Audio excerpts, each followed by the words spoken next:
The Masque of the Red Death by Edgar Allan Poe.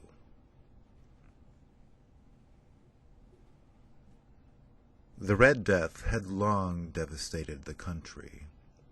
No pestilence had ever been so fatal or so hideous. Blood was its avatar and its seal, the redness and the horror of blood. There were sharp pains and sudden dizziness, and the profuse bleeding at the pores, with dissolution. The scarlet stains upon the body, and especially upon the face of the victim, were the pest ban which shut him out from the aid and from the sympathy of his fellow men. And the whole seizure, progress, and termination of the disease were the incidents of half an hour. But the Prince Prospero was happy and dauntless and sagacious. When his dominions were half depopulated, he summoned to his presence 1,000 hale and light-hearted friends from among the knights and dames of his court, and with these retired to the deep seclusion of one of his castellated abbeys.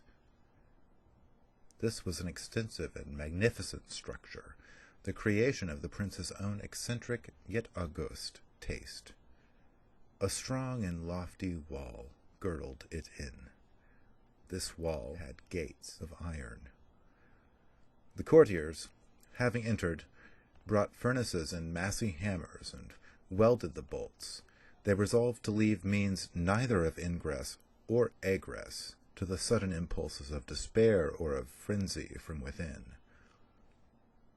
The abbey was amply provisioned. With such precautions, the courtiers might bid defiance to contagion. The external world could take care of itself. In the meantime, it was folly to grieve, or to think. The prince had provided all the appliances of pleasure. There were buffoons, there were improvisatori, there were ballet dancers, there were musicians, there was beauty, there was wine. All these and security were within. Without was the Red Death. It was toward the close of the 5th or 6th month of his seclusion, and while the pestilence raged most furiously abroad, that the Prince Prospero entertained his 1,000 friends at a masked ball of the most unusual magnificence. It was a voluptuous scene, that masquerade. But first let me tell you of the rooms in which it was held. There were 7, an imperial suite. In many palaces, however, such suites form a long and straight vista, while the folding doors slide back nearly to the walls on either hand, so that the view of the whole extent is scarcely impeded. Here the case was very different, as might have been expected from the Duke's love of the bizarre. The apartments were so irregularly disposed that the vision embraced but little more than one at a time. There was a sharp turn at every 20 or 30 yards, and at each turn a novel effect. To the right and to the left, in the middle of each wall, a tall and narrow Gothic window looked out upon a closed corridor which pursued the windings of the suite. These windows were of stained glass, whose color varied in accordance with the prevailing hue of the decorations of the chamber into which it opened. That of the eastern extremity was hung, for example, in blue, and vividly blue were its windows. The second chamber was purple in its ornaments and tapestries, and here the panes were purple. The third was green throughout, and so were the casements. The fourth was furnished and lighted with orange, the fifth with white, the sixth with violet. The 7th apartment was closely shrouded in black velvet tapestries that hung all over the ceiling and down the walls, falling in heavy folds upon a carpet of the same material and hue. But in this chamber only, the color of the windows failed to correspond with the decorations. The panes here were scarlet, a deep blood color. Now, in no one of the 7 apartments was there any lamp or candelarium. Amid the profusion of golden ornaments that lay scattered to and fro or depended from the roof, there was no light of any kind emanating from lamp or candle within the suite of chambers. But in the corridors that followed the suite, there stood opposite to each window a heavy tripod bearing a brazier of fire that projected its rays through the tinted glass and so glaringly illuminated the room. And thus were produced a multitude of gaudy and fantastic experiences. But in the western or black chamber, the effect of the firelight that streamed upon the dark hangings through the blood-tinted panes was ghastly in the extreme, and produced so wild a look upon the countenances of those who entered that there were few of the company bold enough to set foot within its precincts at all. It was in this apartment also that there stood against the western wall a gigantic clock of ebony. Its pendulum swung to and fro with a dull, heavy, monotonous clang, and when the minute hand made the circuit of the face and the hour was to be stricken, there came from the brazen lungs of the clock a sound which was clear and loud and deep and exceedingly musical, but of so peculiar a note and emphasis that, at each lapse of an hour, the musicians of the orchestra were constrained to pause momentarily in their performance, to hearken to the sound. And thus the waltzers perforce ceased their evolutions, and there was a brief disconcert of the whole gay company. And while the chimes of the clock yet rang, it was observed that the giddiest grew pale, and the more aged and sedate passed their hands over their brows as if in confused reverie or meditation. And when the echoes had fully ceased, a light laughter at once pervaded the assembly.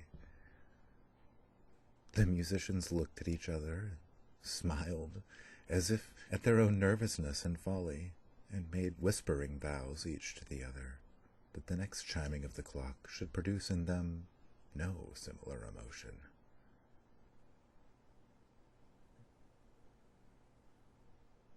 And then, after the lapse of 60 minutes, which embraced 3,600 seconds of the time that flies, there came yet another chiming of the clock, and then were the same disconcert and tremulousness and meditation as before. But, in spite of these things, it was a gay and magnificent revel. The tastes of the Duke were peculiar. He had a fine eye for colors and effects. He disregarded the decora of mere fashion. His plans were bold and fiery, and his conceptions glowed with barbaric luster. There are some who would have thought him mad. His followers felt that he was not. It was necessary to hear and see and touch him to be sure that he was not. He had directed in great part the movable embellishments of the 7 chambers upon occasion of this great fete, and it was his own guiding taste which had given character to the masqueraders. Be sure they were grotesque. There were much glare and glitter and piquancy and phantasm, much of which has been since seen in Hernani. There were arabesque figures with unsuited limbs and appointments. There were delirious fancies such as the madman fashions. There was much of the beautiful, much of the wanton, much of the bizarre, something of the terrible, and not a little of that which might have excited disgust. To and fro in the 7 chambers there stalked, in fact, a multitude of dreams, and these, the dreams, writhed in and about, taking hue from the rooms, and causing the wild music of the orchestra to seem as the echo of their steps, and anon there strikes the ebony clock which stands in the hall of the velvet. And then, for a moment, all is still, and all is silent save the voice of the clock. The dreams are stiff frozen as they stand.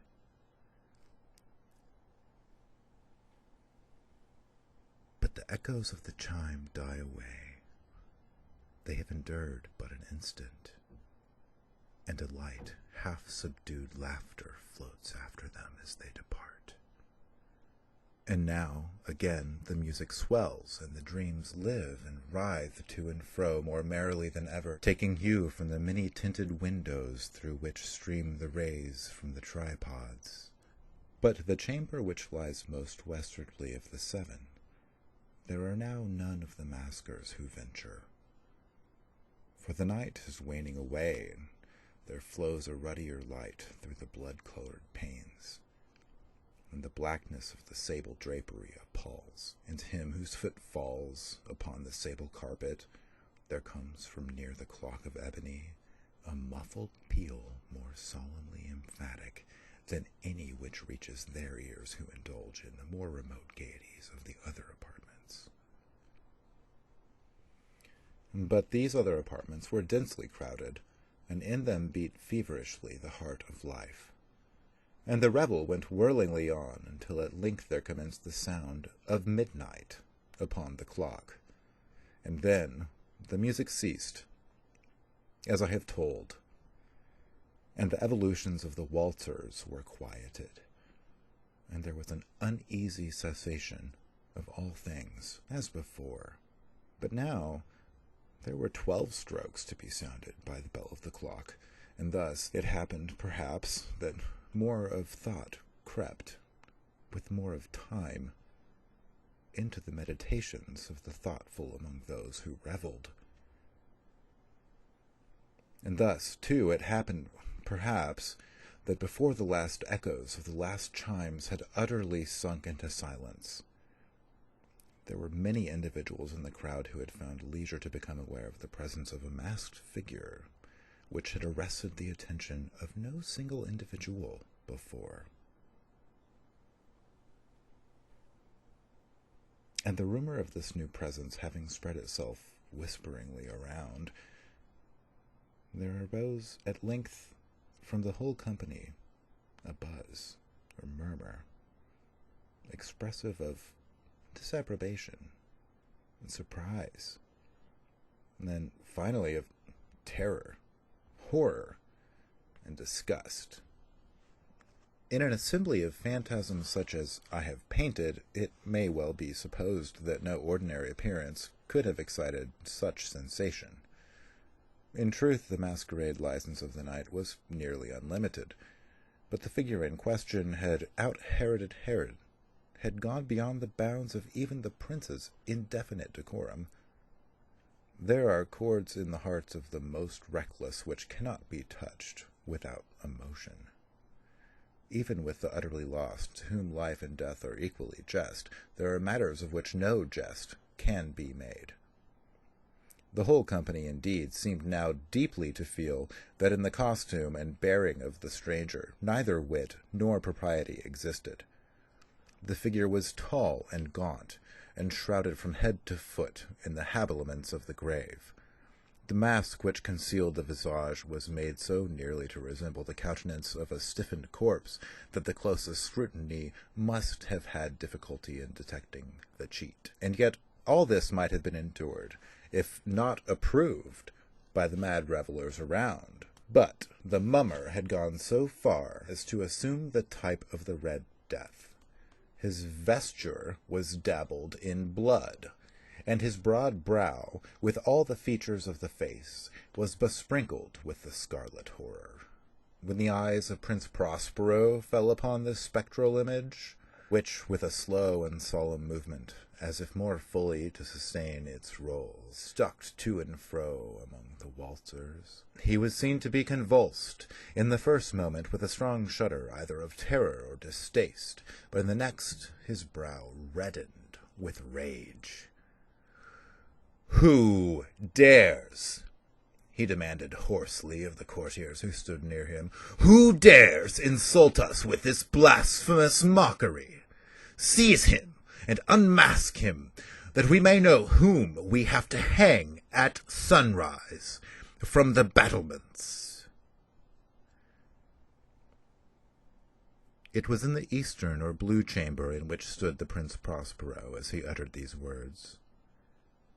They rang throughout the 7 rooms loudly and clearly, for the prince was a bold and robust man, and the music had become hushed at the waving of his hand. It was in the blue room where stood the prince, with a group of pale courtiers by his side.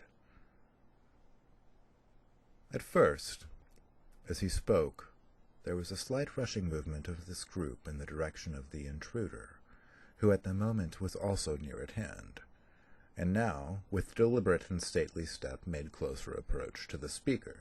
But, from a certain nameless awe with which the mad assumptions of the mummer had inspired the whole party, there were found none who put forth hand to seize him, so that, unimpeded, he passed within a yard of the prince's person. And, while the vast assembly, as with one impulse, shrank from the centers of the rooms to the walls, he made his way uninterruptedly, but with the same solemn and measured step which he had distinguished himself from the first, through the blue chamber to the purple, through the purple to the green, through the green to the orange, through this again to the white, and even thence to the violet, ere a decided movement had been made to arrest him. It was then, however, that Prince Prospero, maddening with rage and shame of his own momentary cowardice, rushed hurriedly through the 6 chambers, while none followed him on account of a deadly terror that had seized upon all. He borne aloft a drawn dagger, and had approached in rapid impetuosity to within 3 or 4 feet of the retreating figure, when the latter, having attained the extremity of the velvet apartment, turned suddenly and confronted his pursuer. There was a sharp cry, and the dagger dropped gleaming upon the sable carpet, upon which instantly afterwards fell prostrate in death the Prince Prospero. Then, summoning the wild courage of despair, a throng of revelers at once threw themselves into the black apartment, and seizing the mummer, whose tall figure stood erect and motionless within the shadow of the ebony clock, gasped in unutterable horror at finding the grave cerements and corpse-like mask which they handled with so violent a rudeness, untenanted by any tangible form. And now was acknowledged the presence of the Red Death. He had come like a thief in the night, and one by one dropped the revelers in the blood-bedewed halls of their revel, and died each in the despairing posture of his fall.